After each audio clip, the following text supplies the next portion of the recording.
Hi everyone, I'm Paul Taylor. And I'm Timothy Jardina. And we own and operate Round Trip Lawn Renovations here in the Tri-City area. And we just wanted to take today to kind of give you a sneak peek of what it looks like on an average job site for us. So first things first, this is our truck and trailer. And this trailer is really the bread and butter of what keeps us successful. Inside there is our lawnmowers, our weed eaters, our attachments, our shovels, rakes, anything you need for a lawn renovation. And that we really find that important. We try to show up with everything we need to finish the job before we ever even start the job.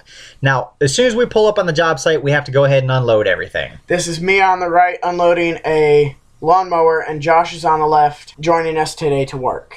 Now, after we get everything out, we line it all up, and you can see a variety of mowers. Some old mowers, some new, some self-propelled, some not. We didn't bring the rider with us today just because of these particular yards, but we don't really care what brand it is. Just as long as it cuts good, it keeps our clients happy, it keeps us happy, and everything runs smooth.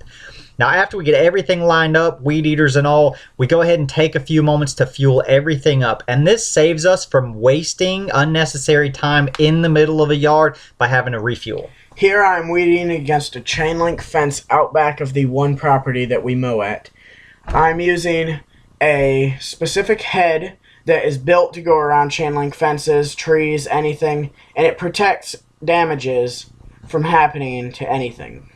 Now this one right here, as you can see closely on this particular shot, there's a lot of debris coming out of the side of the mower. And that's going to happen anytime that you have the chute on there. So what we try to do is pay extra close attention as to where that debris is going to try to keep as much off the sidewalks and driveways as we can. As always, there are some obstacles in yards. One of the obstacles we run into are roots. There's two options we can use. We can either weed eat around the roots or raise the mower deck, but you do not want to hit a root or else it will tear up the mower. Now this is a good shot of really what we have and have not mowed. So what we always try to do is run really good, straight, clean lines. It really gives your yard that real professional look, and here you see right here beside Josh is a really good example of those clean lines that we're talking about. You see that good contrast of where that mower has been. Now this isn't unusual for us. This particular yard is rather large, so we actually double team those large sections like that while some of us mow in the backyard as well, just to try to get everything done. Here we are going down a hill. We keep those straight lines going up and down the hills because it makes it look even better.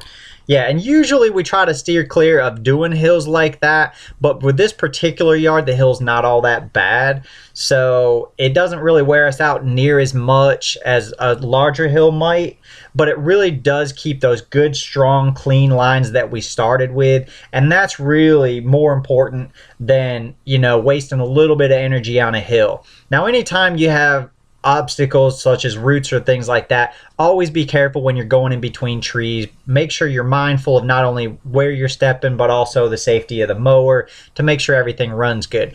Now here, with this time of year, it's fall, so you see a lot of leaves and debris like that down on the yard. And now sometimes some people and homeowners decide to rake their leaves, but in this particular instance, we just went ahead and mowed over top of them, and it just mulches up and it gives a good base of nutrition for them to go ahead and decay and actually feed next year's grasses.